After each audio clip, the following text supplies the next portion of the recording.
Okay, let's first take the pickup bar, which happens before bar 1. We have 2nd fret D string, 4th fret D string, 2nd fret G string. Sounds like just like that. We should try to hammer on between the 2nd fret and the 4th fret. The slur underneath the 2 that joins the 2 to the 4, that indicates a hammer-on should be played, and that is the convention used throughout this piece whenever a hammer-on is required. It's not essential to play the hammer-on. If you do find hammer-ons tricky, you can play this riff entirely picked or plucked.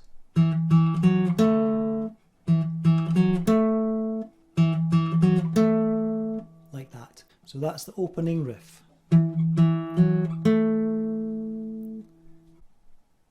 Moving on to bar 1, we have 6 and 5 on the D and G string, which makes this chord shape here. Now this is a partial chord shape of A7. This is the large bar-A shape of A7. Just in case you wondered where it came from, that's where it comes from. And then moving on to the next fret indication on the tab, we have a double stop on the 5th fret. 5th fret double stop. I'm trying to let you see my entire fretboard. There you go. 5th fret double stop. With a little indication that you can slide that down. That sounds quite good. Now I do use slides in other places in this piece which are not notated in the tab. It's a bit of a pain to notate slides in Sibelius G7, which I'm still using. So feel free to add some slides, feel free to not observe the slides, whatever you want to do.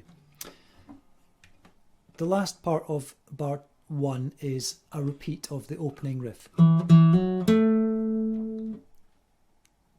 So if we play bar 1 with the preceding pickup phrase,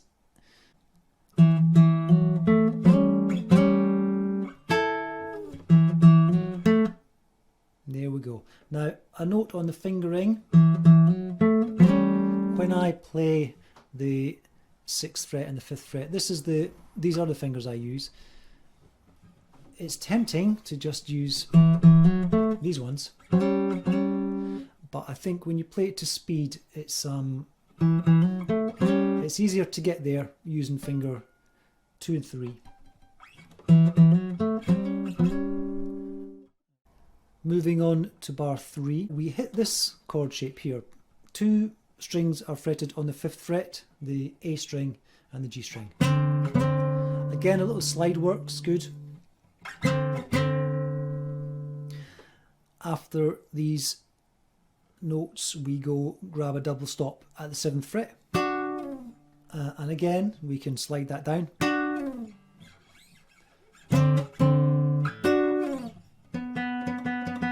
I'm playing tune there.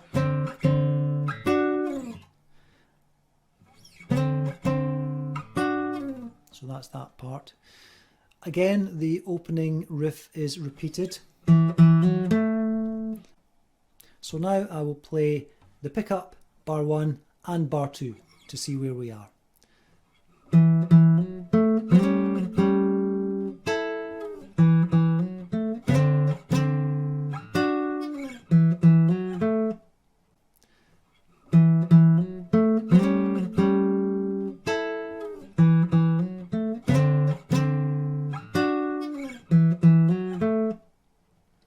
That's where we've got to.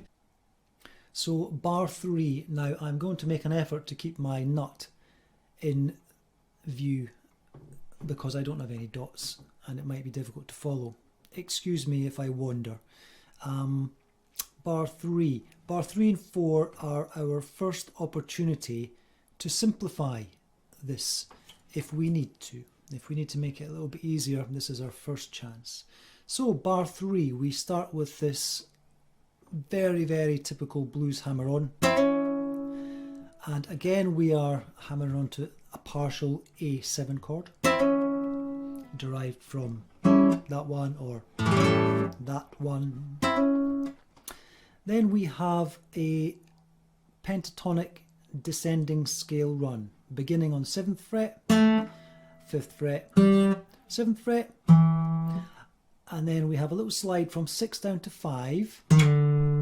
Now sometimes I slide from 7 down to 5, depending on which mood takes me. And then we land on fret 3 and hammer on to fret 4, and then we resolve to the E string 5th fret. And the rhythm that we are aiming for is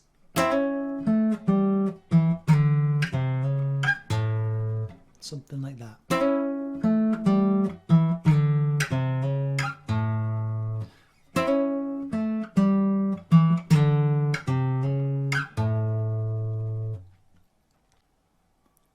So that's bar 3. Now do remember, it is immediately preceded by the little riff part.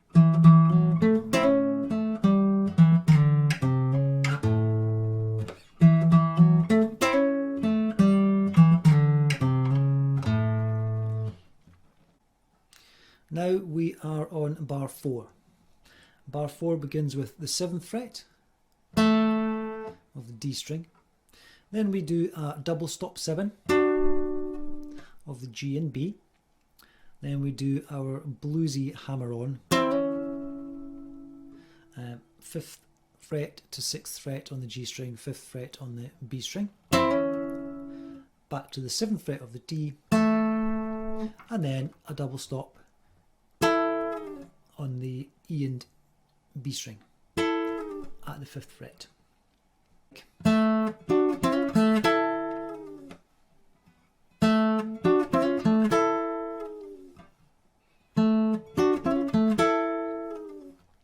Now this is one of the first parts that we can simplify, and the way that we do that is we slow it down. That's all.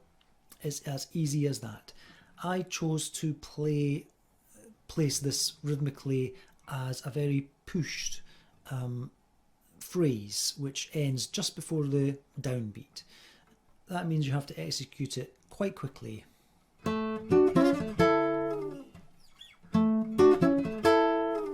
However, if you slow it down so that it doesn't have that pushed feel, it lands actually on the downbeat and it gives you more time to play it. Now, in order to demonstrate that, just let me set up a metronome and I'll play along to the metronome and you can see the difference between the two methods. So I have set my metronome to 70 beats per minute. Okay, so full speed, we go like and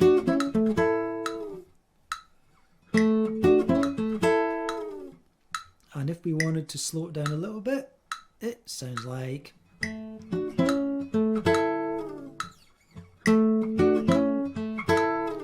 quicker,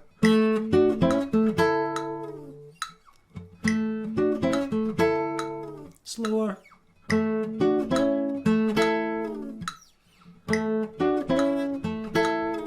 the second way gives you just a little bit more time to execute the phrase.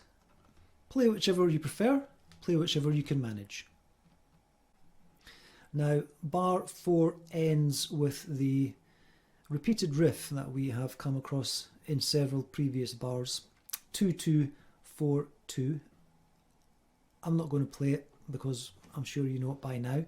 What I will play is I'll play bar 3 and bar 4 in their entirety. They should sound like this. There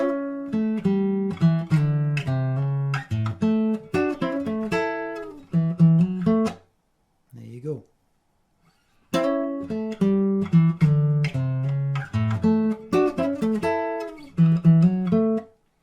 So that's bar 3 and bar 4. Now let's put the first 4 bars together. So we're going to play bar 1 through bar 4. I'm going to play these bars 3 times. First at around about 70 BPM, and then I'll play them another 3 times with a metronome at a slower tempo, 58 BPM. On those playthroughs I will use the slightly easier method of executing bar 4.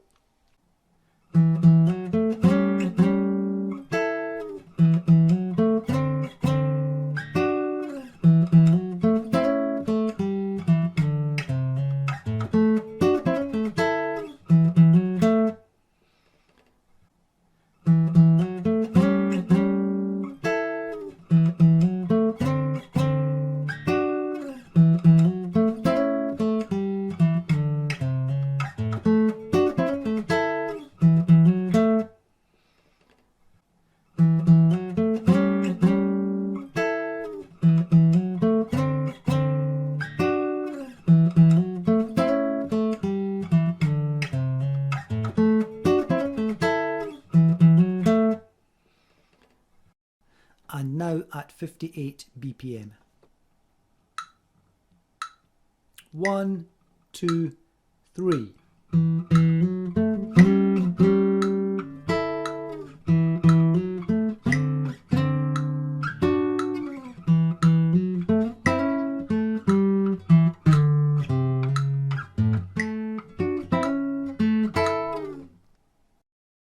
One, two, three.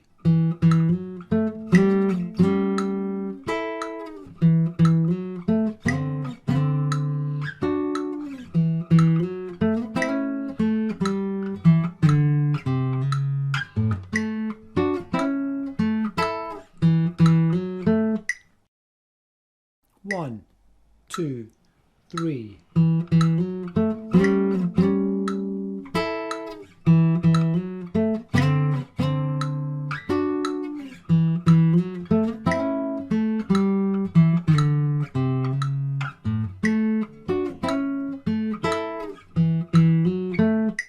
If you've got this far, then very well done. I hope that you're enjoying learning this piece. I would appreciate feedback on this video. For example, am I explaining things too fast or am I explaining things too slowly? Is this format easy to understand? Is the on-screen tab useful, or do you prefer printing the tab off so you have a physical copy? Any feedback on all these points would be greatly appreciated. Also, please subscribe for more videos like this. Thanks for watching.